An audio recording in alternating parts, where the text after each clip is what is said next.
নমস্কার বন্ধুরা, আগামীকাল সংসদের বাদল অধিবেশন চালু হচ্ছে এবং আগামীকালই টেট ইস্যু উঠতে চলেছে।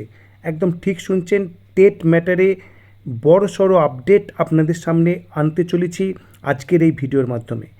আগামীকাল সংসদে বাদল অধিবেশন শুরু হচ্ছে জুলাই 20। এই বাদল অধিবেশনে list of questions for written answers, তার মধ্যে রয়েছে 230টা কোশ্চেন। এই 230টা কোশ্চেনের মধ্যে টেট ম্যাটারের কোশ্চেন রয়েছে এবং এই টেট ম্যাটারে সরাসরি সরকারকে কিছু প্রশ্ন জিজ্ঞেস করা হয়েছে, যেটি কিন্তু টিচারদের জন্য খুবই প্রয়োজনীয়। এবং কে জিজ্ঞেস করলেন, কোন এমপি জিজ্ঞেস করলেন এবং কি জিজ্ঞেস করলেন, সেই সমস্ত কিন্তু আপনাদের সঙ্গে শেয়ার করব আজকের ভিডিওর মাধ্যমে। তো চলুন দেরি না করে শুরু করা যাক আজকের ভিডিও। দেখুন, আগামীকাল সংসদে যে প্রশ্নগুলো উত্থাপিত হচ্ছে, যা রিটিন আনসার সংশ্লিষ্ট দপ্তরের মন্ত্রী বা অন্যান্য আধিকারিক তারা দেবেন, সেই রিটিন আনসারের জন্য প্রস্তুত যে প্রশ্নগুলো, তার মধ্যে আপনাদের শেয়ার করতে চাইব একটি প্রশ্ন, impact of teacher eligibility test. দেখুন, 230টা কোশ্চেনের মধ্যে সিরিয়াল নাম্বার 212তে রয়েছে। কে প্রশ্নটি তুলছেন? শ্রী ই তুকারাম। এবার প্রশ্নটা কি তোলা হচ্ছে সেটি দেখুন। Will the minister of educations be please to state, 1 number প্রশ্ন, whether the central government has assessed the impact of the TET requirement on in-service teachers in the country, including Karnataka, who were appointed before the TET was made mandatory.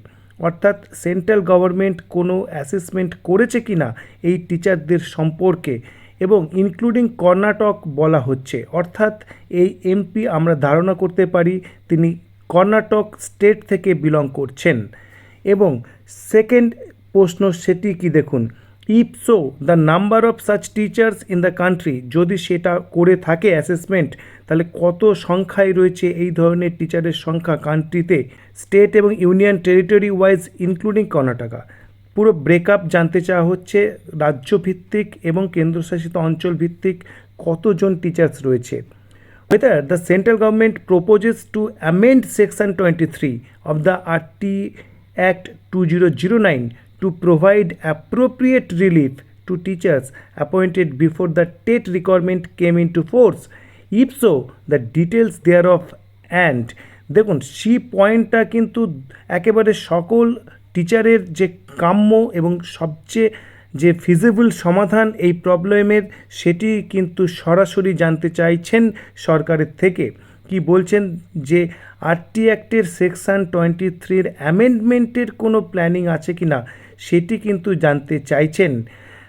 যে central government proposes to amend section 23 of the RT act, যেটি কিন্তু একান্তভাবে প্রয়োজন, সেটি কিন্তু প্রশ্ন আকারে এখানে তুলে ধরা হচ্ছে। অর্থাৎ এই প্রশ্নের উত্তর আমরা দেখতে পাব। তার পাশাপাশি দেখুন, the steps taken or proposed by the central government, অর্থাৎ কোনো স্টেপ অলরেডি নেওয়া হয়েছে বা প্রপোজ করা হয়েছে সেন্ট্রাল গভর্নমেন্টের দ্বারা টু হেল্প সাচ টিচার্স, এই ধরনের টিচারকে হেল্প করার জন্য। Qualify the TET before the prescribe deadline, অর্থাৎ এই সমস্ত টিচার্সদের কোয়ালিফাই করার জন্য কি কোনো স্টেপ নেওয়া হয়েছে বা কোনো প্রপোজ স্টেপ রয়েছে সরকারের পক্ষ থেকে, যাতে তারা এই ডেডলাইনের মধ্যে সেই টেট কোয়ালিফাই করে। Including ensuring that TET examinations are conducted regularly, এবং রেগুলার যাতে টেট এক্সামিনেশনস হয় সেটিও এনশিওর করার মাধ্যমে, সেটিও কিন্তু জানতে চাওয়া হয়েছে। যদি আরটি অ্যাক্টের অ্যামেন্ডমেন্ট না হয় তাহলে কিন্তু এই ডি পয়েন্ট কিন্তু অ্যাপ্লিকেবল, সেটিও কিন্তু জানতে চাওয়া হয়েছে।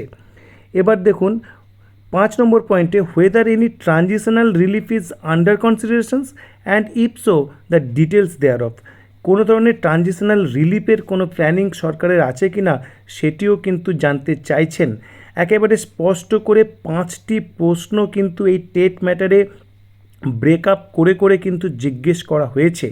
অ্যাসেসমেন্ট করেছে কিনা সেন্ট্রাল গভর্নমেন্ট এই ধরনের টিচার সম্পর্কে, যদি করে থাকে তাদের সংখ্যা কত রাজ্যভিত্তিক জানানো হোক। 3 নম্বরে বলা হচ্ছে যে আরটি অ্যাক্টের সেকশন 23-র অ্যামেন্ডমেন্টের কোনো প্রপোজাল সরকারের রয়েছে কি না, যদি থাকে তার ডিটেলস জানানো হোক। এবং 4 নম্বর পয়েন্টে বলা হচ্ছে যে কোনো ধরনের সাহায্য করা হবে কি না এই টিচারদের কোয়ালিফাই করতে এই টেট এবং নিয়মিত টেট নেওয়ার মাধ্যমে সেই বিষয়ে জানতে চাওয়া হয়েছে।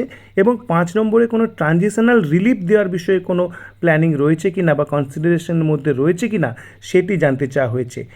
এই প্রশ্নর উত্তর কী আসে সেটি ডেফিনেটলি ইম্পর্টেন্ট।